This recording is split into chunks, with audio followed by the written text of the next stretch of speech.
Welcome to I Will Restore radio broadcast. The purpose of this program is to empower you to break out of your limiting principles, values, and beliefs to bring you into your desired divine destiny. I'm Minister Vicky, your co-host. Our desire is to help you fulfill your destiny and reach your goals by providing you with tools and techniques to facilitate your spiritual and emotional healing. Now let's join our host, the Restoration Doctor, Dr. D.L. Waters.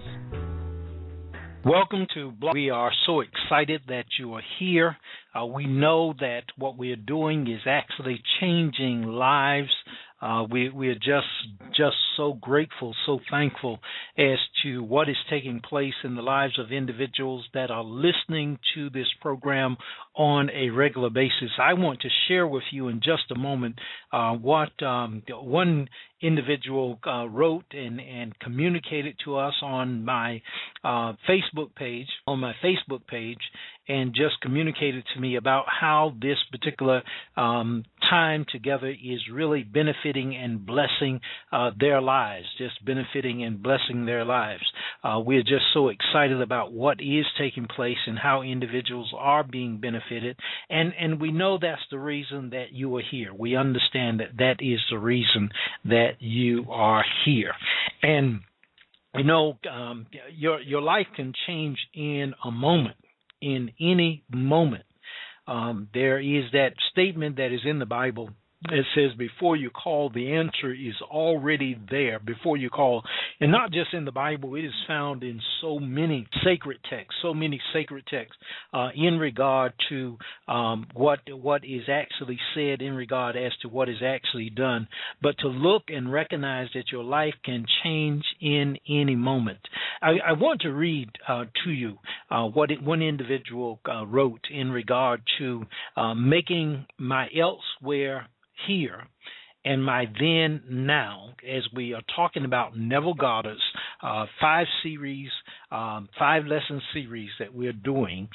This 5-lesson series really on manifestation or bringing to pass that which you desire in your heart, that which you desire that has been placed there, we believe, by the divine, and it is desired by you. And how do you make that happen? How do you bring that to pass? How do you move beyond being a victim or blaming and complaining, no matter what has happened to you in life? As you know, my particular story is that I'm abused, physically, sexually abused, prior to the age of puberty as a young man. I had my own share of blaming and complaining in regard to life. But one day, something happened in my life, and I moved from being a victim to being a victor, moved from being a victim to being a victor. And I wrote about this in my book, I Will Restore.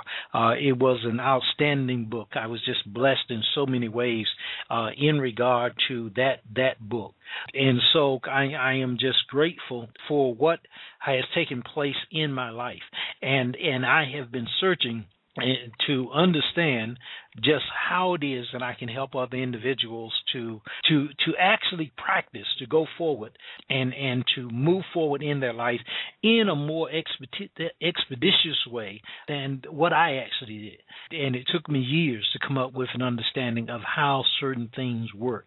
And so when I was introduced to what I call now and what others call universal laws, or the law of the mind, or scientific affirmative prayer, as it is called, and it's called many different things.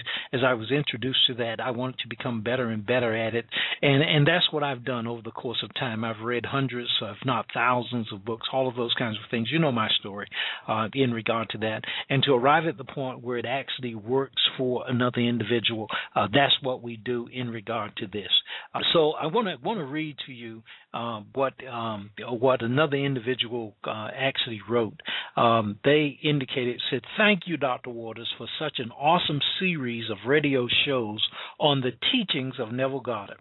I listen every evening before I retire to bed, and then again in the morning before I leave for work. I can honestly say I feel the change.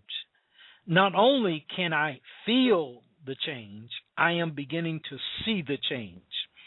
I am a sign and a wonder, and signs follow those that believe. Infinite love and gratitude." And I was so blessed by this. And then there was this aspect, and she came back, and she actually wrote again. And I want to share with you what she said. She said, "I can't thank you enough for the radio show. I was first introduced to Neville Goddard in 2006 from a ministry. It was so new, so different to me, and at first I couldn't grasp this teaching. But I knew if I just keep at it, it would someday make sense to me. So I began to pray and ask God to send someone my way who could break Neville down for me in a way that I could understand. For years, I continued to read all his books, but what I wanted was for someone to teach his material. I needed to hear this teaching or hear his teaching taught.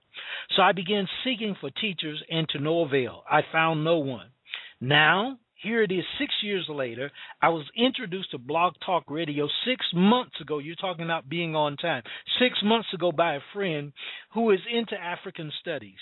They keep asking me if I listen to Blog Talk Radio, and I would just blow them off. So one day I decided to check out Blog Talk Radio, and I started off listening to a couple of other people's teaching on Neville. But when I came across your program, your show, it was magic. It has been magic ever since. I knew you were the teacher that I had prayed for many years ago. So every time I listen to your show on Neville, I say, thank you, universe, thank you, God, because I know God in me, as me, heard me.